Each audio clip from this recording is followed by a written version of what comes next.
Niko nije trajao kao mi i niko neće trajati kao mi i niko neće imati te emocije koje smo imali mi i te patnje koje smo imali mi i te svađe koje smo imali mi i samo ono što možemo da imamo mi ovdje na Kemiju.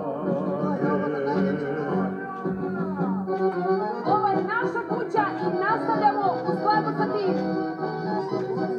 prepoznatljivom, iskrenom i patriotskom stilu. Skroz.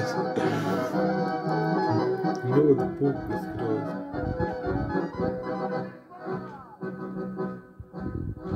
Bravo, parovi!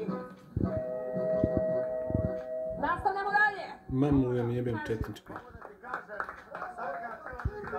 Kad sam čuo ovu pjesmu, tako me vratilo u djetinjstvo, kad sam imao, sad ne znam tačno koliko sam imao godina, kad je bio rat, nažalost, na Kosovo, kad je došla Panonija za mog tatu i kad je otišao uz ovu pjesmu. Sad me to vratilo malo onako u djetinjstvo i naježio sam se cijel srećem. Pa normalno, neće nam svaka emisija biti svađa, moramo da imamo, ovo je baš ovako fin neki kolažni karakter, pričamo se, dotakli smo se malo i politike.